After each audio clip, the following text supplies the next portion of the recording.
Mientras tanto, ipigpresentar kan House Quad Committee ang pagkakaimbwelto ni dating Presidential Advisor Michael Yang asin associate kini na si Alan Lim sa hararom asin mahiwas na crime syndicate hal sa drug trafficking, money laundering asin illegal na pogo. Sinda Senior Deputy Speaker Aurelio Dong Gonzales Jr. asin Deputy Speaker David J.J. Suarez ang nagpresenta sa nasabing matrix kung saan mahihiling ang koneksyon kan pogo, illegal na droga, illegal na pagbakal ng daga asin iba pa. Sinabi ni Suarez na para pareho ang mga karakter sa nasabi ng criminal enterprise. Ipinunto niya na si Yang asin Lim ang nagbilog nin mga lehitimong negosyo para itago ang mga kriminal na aktibidad Argan DCLA Plaza na sarong shopping mall alagad pigagamit na hub sa drug distribution network ni Yang.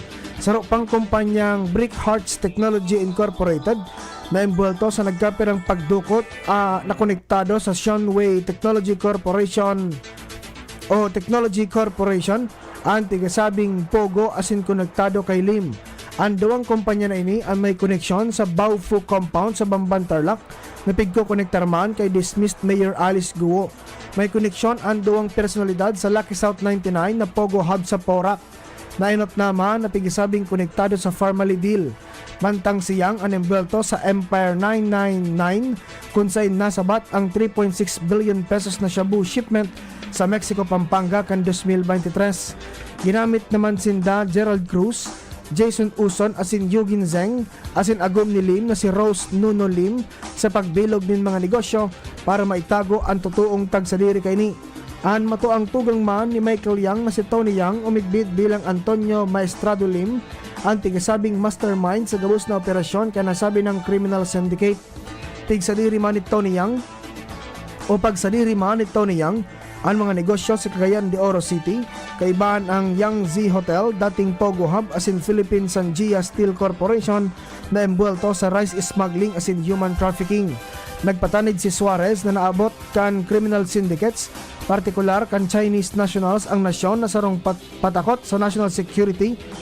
Kaya naman sigun kay Gonzales, irerekomendar ninda ang pagsangat ng kasong kriminal, sibil asin administratibo kontra sa nasabing mga persona. Parte ini kan pagkakaigwanin sa liring Racketeering Influence and Corrupt Organizations o RICO Act asin pagripaso sa Special Investors Resident Visa Program, Anti-Dummy Law asin Philippine Passport Act. Mientras tanto, nanindugan si dismissed Bamban Tarlac Mayor Alice Guo o kaya Guo Waping na bako siya spy kan China. Ini makaliis na maungkat sa CAD Committee hearing ang pagiging Chinese asset kini base sa pahayag kan sarong na spy na nasa Thailand. Sa sarong documentary, nagluwas ang kahawig na litrato ni Guo asin unambitan pa ang pangaran ni Guo Waping. Maging ang pigasabing campaign fund na hinagad sa tinangkas na alkalde para sa kampanya kanakaliis na eleksyon ang pig-araman. Mahigot ining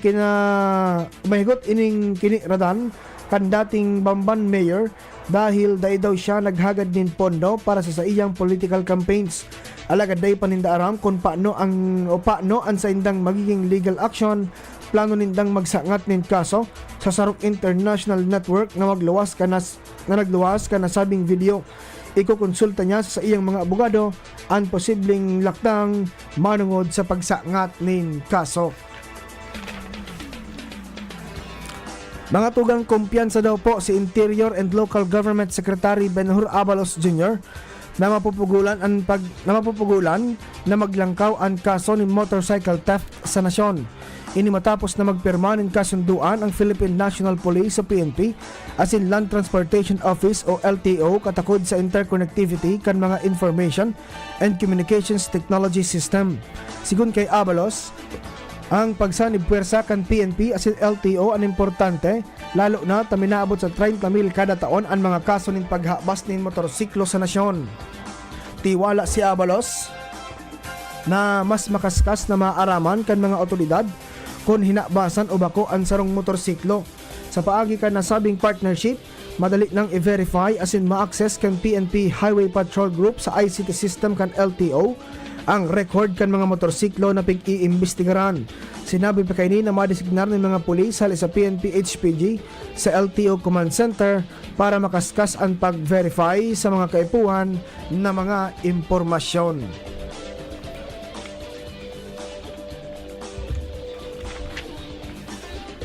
Nag-apelar si Senador Christopher Bongo sa mga kapwa legislador na aprobaran ang pag-anpropuesto para sa benepisyo kan mga barangay health workers sa Pilipinas. Ginibo kan senador ang pangapudan sa iyang privilege speech kung sain sa iyang sinabi na magkakanigo sa nang marikognisar ang pagsisikap kan BHWs na matawalin marhay na salutan sa indang mga nasasakupan. Ipinunto pa ni Go na ang BHWs ang solamenteng empleyado kan gobyerno na nakakaduman sa hararayong lugar para magtaon ng serbisyong medikal. Sinabi man ni Senador Alan Peter Cayetano na dapat na matawan ng sufisyenteng insentibo, benepisyo asin kompensasyon ang gabos na mga BHWs. Dagdag pa ni Cayetano, ang BHWs ang may kukonsiderar na backbone para sa epektibong paghatod kan serbisyong pangsalud sa bilog na nasyon. Mientras tanto, mga tugang sa iba pa niyatong bareta, dahil mababa sa 31 residente kan Parasan sa Daram Samar ang naghelang matapos magkaon ng red tide infected shellfish sigon sa Department of Health o DOH. Kaibahan digdi ang 8 aki kung sa'y namati ninda o nakamati sinda nin pagkulog nin payo, pagkamanhid nin lawas, nalulula, nagsusuka asin pagkulog kan tulak dahil sa kinaon na tahong nahali sa baybayon kan Zumaraga Samar na nagpositibo naman sa red tide. Itinaas kan Bureau of Fisheries and Aquatic Resources o BFAR ang shellfish ban sa mga baybayon kan Daram Island, Zumaraga Island, Kambatutay Bay sa Tarangnan, Irong-Irong Bay sa Katbalogan, asin Makeda Bay sa Yabong Motyong Paranas, San Sebastian, Calbiga, Pinabakdaw asin Hinabangan. Padagos man napig-aabisuan ang publiko na maging maingat sa pagkonsumo kan shellfish hali sa nasabing lugar. Mga tugang ipigdesignar po kan Philippine Coast Guard o PCG si Commodore Algier Ricafrente bilang bagong tagapagtaram kini epektibo Setyembre 27. Kasunod ini kan pagpapaharaning pagretiro ni Rear Admiral Armando Balilo na matapos sa serbisyo sa Setyembre 30 makalihis ang 30 taon.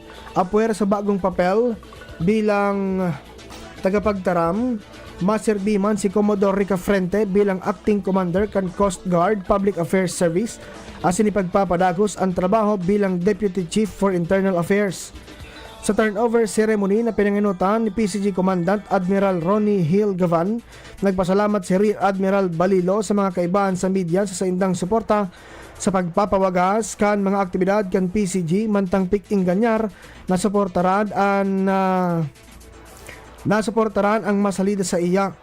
Si Balilo ang naging boses kan PCG pon kan 2003, nagserbi sa raron 19 komandant. Apuwer sa pagiging tagapagtaram kan PCG, nagserbi man si Rear Admiral Balilo bilang commander kan Coast Guard Civil Service o Civil Relations Services.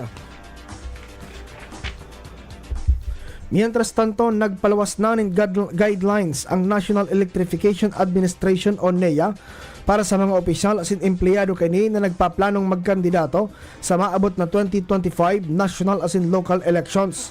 Sa memorandum, ipinaramdam ni NEA Administrator Antonio Mariano Almeda ang mga potential candidates sa mga pulisiya na ipigtalaan kan COMELEC basado man sa Republic Act 10531 o NEA Reform Act of 2013.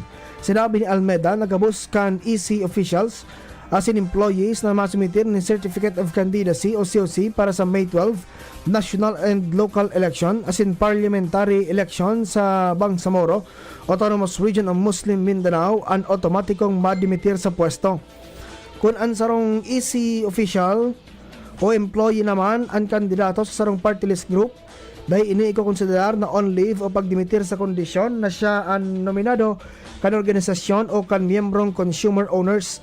Ang guidelines and base sa Republic Act 10531 Section 26 na minatalaan in kalayaan kan EC Board of Directors asin iba pa. Nakatalaan man sa Oktubre 1 sa Oktubre 8 ang filing kan COC sa COMELEC para sa national asin local elections, mantang Nobyembre 4 sa 9 man ang filing para sa BARRMM Parliament.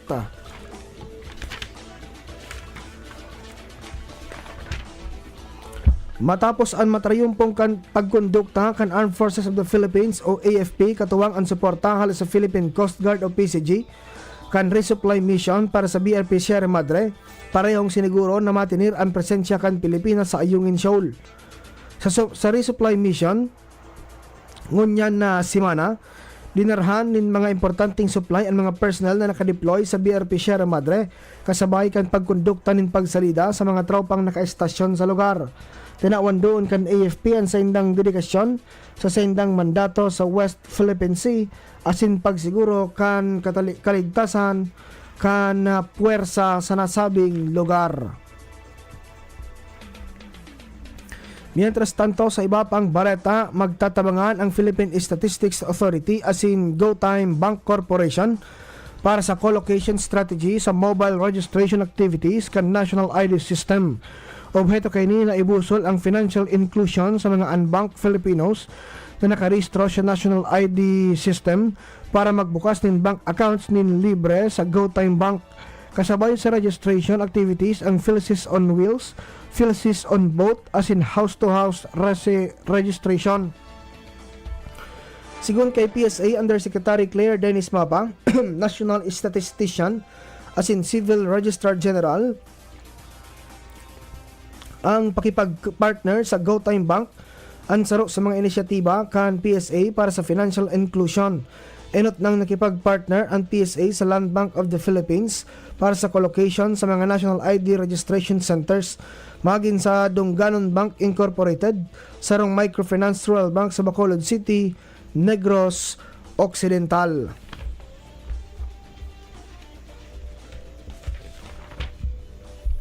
Mga tugang siniguro kan Department of Migrant Workers o DMW na makakauli sa Pilipinas sa Oktubre 3 ang 15 overseas Filipino workers na nag-avail kan voluntary evacuation dahil ini sa nangyayaring kariribokan sa Lebanon. Excuse me. Sinabi ni DMW OIC Undersecretary Feli Obay ang mga OFWs na nasuspender ang flight sa pag-uli sa nasyon kan Setyembre 26, 2024. Gabos na paagi ang pigigibo kan DMW para maingganyan ang mga Pinoy na mag-uli na sa nasyon sa paagi kan voluntary repatriation. Sa ibong kaini, padagos ang repatriation nin mga OFW hali sa nasabing nasyon. May 11,000 na Pinoy sa Lebanon asin dakol pasinda o dakol pasinda ang permanent resident sa lugar. Dugang pa ni Undersecretary Bay, arog kan ibang mga OFW, tatawan man sindanin financial assistance hali sa DMW asin Overseas Workers Welfare Administration o kaya OWA, asin iba pang porma ning tabang hali sa mga ahensya kan gobyerno.